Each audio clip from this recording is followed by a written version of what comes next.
Hello friends, कैसे हैं आप सब। आशा करता हूं कि आप सब ठीक होंगे। मैं मनीष स्वागत करता हूं एक बार फिर से आपका अपने यूट्यूब चैनल एग्ज़ाम जस्ट में। आज मैं आपको बताने वाला हूं जितने भी गवर्नमेंट एग्ज़ाम जो है होने वाले हैं उनके बारे में इस एक वीडियो में सारी अपडेट आपको बताने वाला हूं।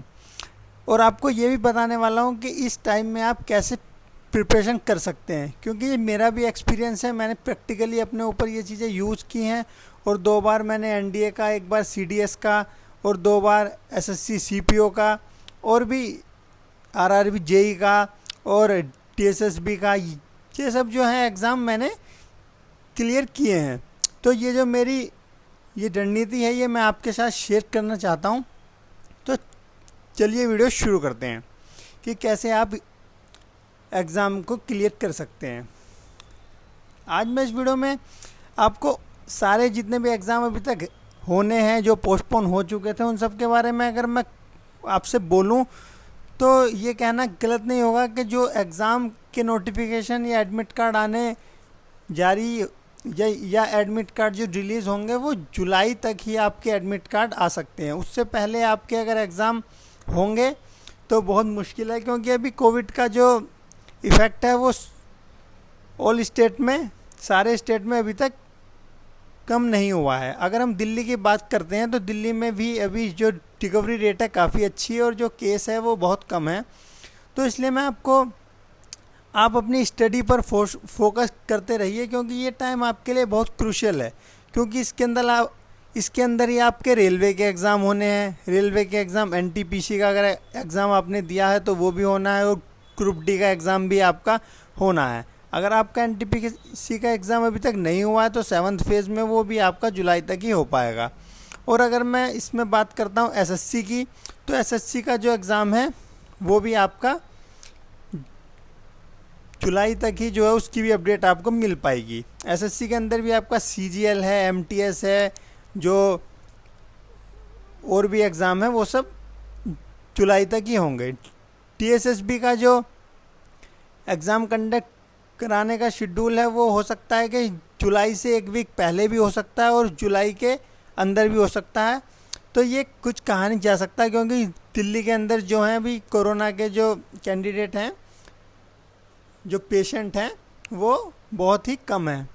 तो इसके लिए आपको क्या करना चाहिए, इसके लिए आपको जो है अपने लिए एक स्पेशल ऑर्डर बनाना चाहिए अगर आपको इन पेपर को, एग्ज़ाम को क्लियर करना है तो। क्योंकि जो आपके एग्ज़ाम हैं वो सभी एक साथ आने वाले हैं। एक साथ का मतलब है, अगर आपने ग्रुप डी के फॉर्म भरे हुए हैं, एनटीपीसी का एग्ज़ाम फिल किया है, टीएसएसबी का भी किया है, बैंक का भी किया है, तो आप ये जान सकते हैं कि जो एग्ज़ाम है सभी के पोस्टपोन हुए हैं। और सभी डिपार्टमेंट जो हैं, ऐसा नहीं है कि सब जितने भी डिपार्टमेंट हैं कि वो एक के बाद एक आपको एडमिट कार्ड देंगे कि अब एसएससी का हो रहा है तो अब बैंक वाले नहीं दे सकते, अब बैंक वालों का हो रहा है तो डीएसएसबी वाले नहीं दे सकते।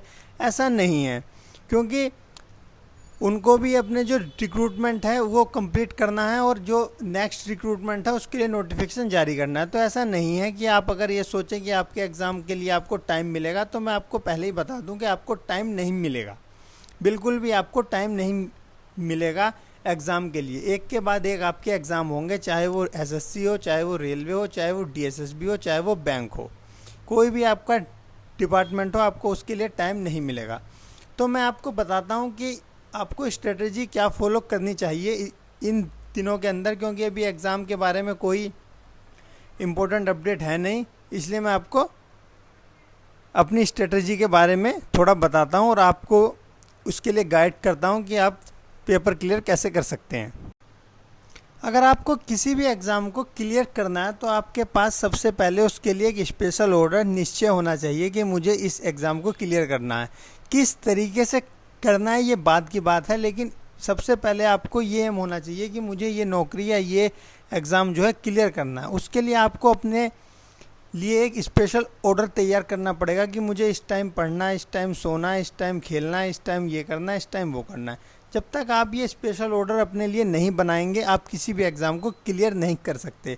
आप पढ़ते रहिए, पढ़ते रहिए, पढ़ते रहिए और आप सेट्स ना लगाएं या आप उसको रिवाइज़ ना करें या फिर आप उसको एनालाइज ना करें कि मुझे कितना याद है। सिर्फ आप पढ़े जा रहे हैं, तो आप एग्ज़ाम में कभी भी 100% परफॉर्म नहीं कर पाएंगे। जब भी एग्ज़ाम के अंदर आपका के सामने क्वेश्चन आएंगे तो आप दो ऑप्शनों में पजल हो जाएंगे कि इसका आंसर ए है कि बी है, सी है कि डी है, और आप 100% ये चांस है कि आप उसमें गलत को ही टिक करके आएंगे। तो सबसे पहले आप उसके अंदर आप अपने लिए एक स्पेशल ऑर्डर, अपने लिए एक स्पेशल शेड्यूल, रूटीन बना लीजिए कि मुझे इस टाइम ये करना है, इस टाइम ये करना है। स्पेशल ऑर्डर के बाद आपको यह अपने माइंड को समझाना बहुत ज़रूरी है कि ये सक्सेस, ये नौकरी, ये जॉब, ये पेपर मुझे ज़रूर क्लियर करना है। इसके लिए मुझे क्या क्या एफर्ट्स करने हैं, उसके लिए आप अपने माइंड को पहले ही प्रिपेयर कर लीजिए। कितना पढ़ना है, 10 घंटे पढ़ना है, 11 घंटे पढ़ना है, 12 घंटे पढ़ना है, वो आप अपनी कैपेसिटी के हिसाब से देख सकते हैं या अपने हिसाब से सेट कर सकते हैं कि मैं दिन में 3 घंटे, रात को 4 घंटे ऐसे करके पढ़ूंगा। तो आप अपना सक्सेस, एक अपना गोल जो है वो डिसाइड कर लीजिए हर डे का। हर दिन आपको पता होना चाहिए कि मुझे ये करना है, ये करना है। उसके बाद आप अपना सेल्फ इवैल्यूएशन कीजिए कि आपको कितना आता है, आप कहाँ स्टैंड करते हैं। जो मैं अपने टाइम में किया करता था या अभी करता हूँ, वो ये करता हूँ कि अगर मैंने किसी एग्ज़ाम का फॉर्म फिल किया है तो मैं सबसे पहले जो मेरी उस समय की बेस कंडीशन है उस पर एक सेट लगाता हूँ। अगर मेरे उस सेट के अंदर अच्छे मार्क्स आ जाते हैं तो मैं ये मान के चलता हूँ कि उसके अंदर जो मुझे प्रिपरेशन करनी है वो बहुत ही कम करनी है। स्पेसिफिक प्रिपरेशन जो है मुझे उसके अंदर करनी है। लेकिन अगर मैं बेस पे अपने कोई सेट परफॉर्म करता हूँ और उसके अंदर मेरे मार्क्स अच्छे नहीं आते तो मैं उसका सिलेबस जो है एनालाइज करता हूँ। उसके बाद कि कहाँ कमी रही, कौन सा सिलेबस मुझे नहीं आता, कौन सा टॉपिक नहीं आता, उसके बाद मैं उन्हें कंप्लीट करने के बाद फिर सेट्स पर जाता हूँ। अगर आपको किसी भी फील्ड के अंदर सक्सेस चाहिए तो आपको अपने इमोशंस पे कंट्रोल होना बहुत ज़रूरी है, क्योंकि इसके अंदर ऐसा भी होता है कि आप बहुत सारे एग्ज़ाम दें और किसी में भी आप अगर पास ना हो पाएँ, क्लियर ना हो पाएँ, तो आप इमोशनली हो जाते हैं कि मेरा कुछ नहीं हो सकता, मेरी जो किस्मत है वो ख़राब है। तो ऐसा आप बिल्कुल ना सोचें, क्योंकि अगर आप किसी एग्ज़ाम की कट ऑफ को क्लियर नहीं कर पाते हैं तो कहीं ना कहीं उसके अंदर आपकी ही कुछ ना कुछ वीकनेस है। क्या आपको सारे टॉपिक नहीं आते होंगे या आप पेपर को अच्छी तरह से परफॉर्म नहीं कर पाए, उसके अंदर आप ही का फॉल्ट है। दोबारा आप उसको फिल कीजिए, दोबारा उसकी तैयारी कीजिए और अच्छे से उसका पहले एनालाइज ज़रूर कर लें। अगर आपने किसी भी एग्ज़ाम को फिल किया है तो उसके प्रीवियस एग्ज़ाम को लेकर आप ये एनालाइज ज़रूर कर लीजिए कि किस टाइप के जो हैं सवाल पूछे जा रहे हैं, किस टाइप के सवाल इसके अंदर नहीं आ रहे हैं। अगर आप एग्ज़ाम फिल किया और आप पढ़ने लगे कि इसके अंदर जीके आना है, मैथ आना है, रीजनिंग आना है और आप ऐसे ही पढ़े जा रहे हैं तो आपका एग्ज़ाम कभी भी क्लियर नहीं होगा। जो मैं करता हूँ वो ये करता हूँ कि जब मैं एग्ज़ाम फिल करता हूँ उसके बाद मैं उसका एक प्रीवियस ईयर सेट उठाता हूँ, उसके अंदर से एनालाइज करता हूँ कि किसके अंदर से किस टाइप के सवाल पूछे जा रहे हैं।